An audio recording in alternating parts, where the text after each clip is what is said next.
Salut Bob! Bonjour Kelly. Tes tulipes sont superbes.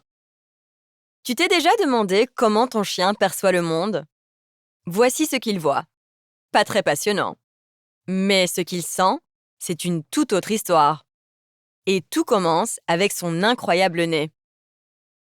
Dès que ton chien capte une bouffée d'air frais, l'extérieur humide et spongieux de son nez aide à attraper les odeurs portées par le vent. Et comme il peut sentir séparément avec chaque narine, en stéréo, il peut localiser la source d'une odeur. En quelques secondes, il sait non seulement ce qu'il sent, mais aussi où ça se trouve. Quand l'air entre dans son nez, un petit repli de tissu le divise en deux voies. Une pour respirer, une pour sentir. Cette seconde voie mène à une zone remplie de cellules olfactives spécialisées. Des centaines de millions contre 5 millions chez nous. Contrairement à notre façon maladroite d'inspirer et d'expirer par le même passage, les chiens expirent par des fentes latérales du nez. Cela crée des tourbillons qui attirent de nouvelles odeurs et les accumulent sur plusieurs reniflements. Mais ce nez sophistiqué ne servirait à rien sans un cerveau capable de traiter toutes ces infos. Et chez le chien, la zone dédiée à l'odorat occupe une part du cerveau bien plus grande que chez l'humain.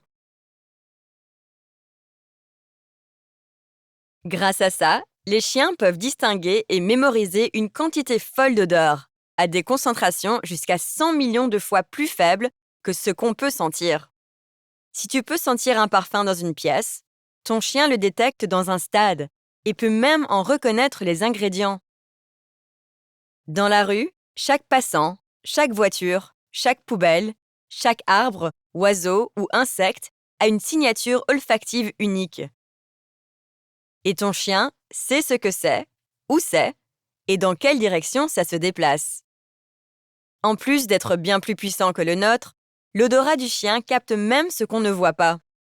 Un autre système olfactif, appelé l'organe voméronasal, situé au-dessus du palais, détecte les hormones naturellement émises par tous les animaux, humains compris. Il permet au chien de repérer des partenaires potentiels ou de distinguer un animal amical d'un danger. Il peut aussi percevoir nos émotions et même détecter une grossesse ou une maladie. Comme l'odorat contourne le thalamus pour se connecter directement aux zones du cerveau liées aux émotions et aux instincts, on peut dire que la perception du chien est plus immédiate, plus viscérale que la nôtre. Mais le plus incroyable, c'est que son nez peut sentir à travers le temps.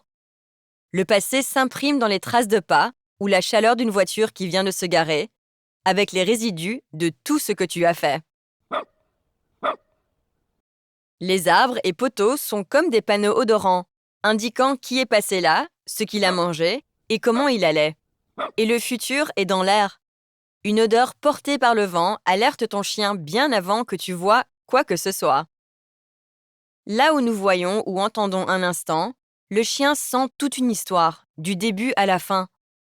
Et dans les meilleures collaborations humain-chien, il nous aide en réagissant à ces histoires. Il peut répondre avec douceur à une personne en détresse ou avec fermeté à une menace, le stress et la colère produisant un nuage d'hormones que son nez reconnaît. Avec un bon entraînement, il peut même détecter des menaces invisibles, allant des bombes au cancer.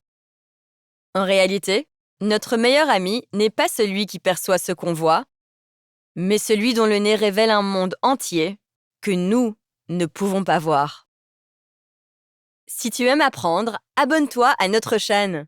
Chaque semaine, nous publions de nouvelles vidéos sur tous les sujets, de l'histoire du monde selon les chats à comment développer sa capacité d'écoute. Intéresse-toi à nos nouveautés et reste curieux.